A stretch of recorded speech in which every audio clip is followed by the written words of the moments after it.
All right, I'll launch into this. I've written it out, so I'm going to read from my pages. Okay. It's always a great pleasure for me to be in a room hung with print-made images, deciphering their method or the intent of their message. Printmaking's been a major factor of my own art making since 1966, the year of my very first show of screen prints and etchings at the Waters Gallery in Darlinghurst. The subsequent years to the present have been anchored in teaching art and design generally, but photography and printmaking particularly. It is in that environment of investigation and experiment that printmaking never fails to surprise, even amaze me in its range and uniqueness still to this day.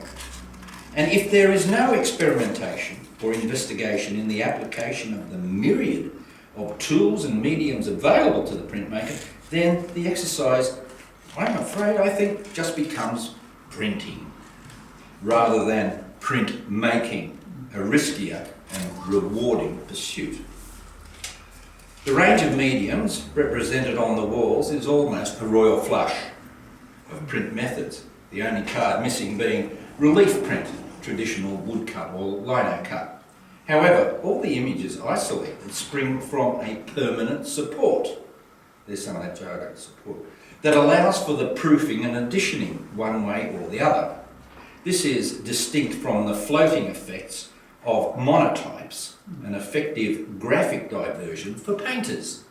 And there is one example of a monotype here in the corner with the blue sea, just as an adjunct and something to compare everything else with. Nonetheless, we have a range of works that all have distinct historic antecedents. And now, the possibility of the computer chip becoming a new virtual printing block, screen, film, or printing plate, I think there's more strings there to the printmaker's bow. But I'm sure that all those ancient masters would have just loved to have some of the stuff we can get our hands on today. But nonetheless, I think, as I said, more strings to the printmaker's bow is in the offing. The future will provide the proofs. Now, while helping hang the exhibit, I reflected on those antecedents, those links to yesteryear that inform the images of today, here and now in the room. And here are a few of those reflections. And it's going quite quickly. Photo. Light. Graph. Drawing. The pinhole camera. We've got a pinhole camera here. A small room perfectly sealed from the outside, bar a tiny aperture in one wall, which allows the outside inside as a ghostly, focused, inverted image on an opposing wall. Actually, the Romans knew this novel and amusing effect. Well, after all, camera is an Italian word. It took a Frenchman in the early 19th century to capture permanently this apparition using chemistry. He expanded on the work achieved by an Englishman, Fox Talbot, who gave us the photogram. We have a photogram. As a series of exposures on sensitised paper using the silhouettes of leaves and organics fixed permanently. The 19th century saw photography disturb the status quo of the studio painters greatly and permanently redirected printmaking technology. Many artists, in fact, switched to the new wonder. They went to the dark room side, we might say. Intaglio printing is here as etching. There's one here, and there's the large one in the centre of them. And also just around the corner. Now here, we have two distinct ends of an etching spectrum. In one instance, we have the monochrome images, recalling for me the 18th century Spanish master, Goya, full of mood and a resonating emotion, based on a technique essentially unchanged since the 15th century.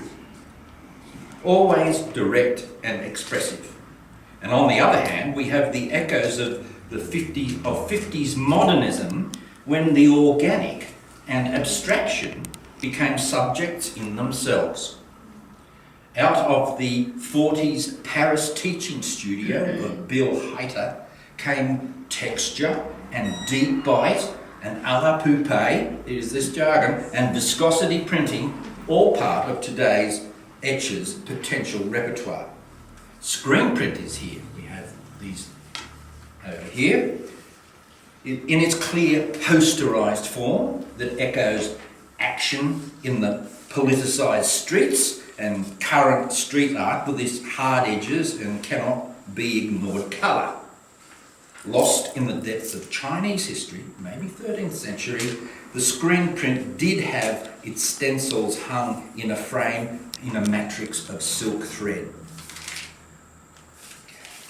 We have a lone representative of the lithography family. This is the black and white still life over here. In its purest direct monochromatic form.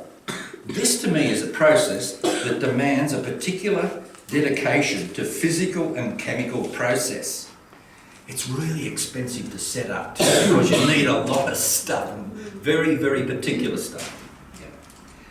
When the images are struck, that is, they are literally produced from the surface of a prepared limestone block, a real piece of limestone. Curiously, this is a rarefied bird in our print flock that delivers immediacy of drawn gestures and tonal modelling. Drawers love lithography if they want to become printmakers in that way. It was invented by an unpublished composer seeking a way to print his own musical scores. He was a German, Sennefelder. Lithography, of course, became today's major workhorse of mass printing. Just about everything we read, buy in the newsagent is a descendant of the lithographic process. Now, I've been engaged and entertained by these compact yet informative works, and in declaring the exhibition open, I must pay due regard to the Art Studios crew and the show's convener, Kath McEwen. Thank you.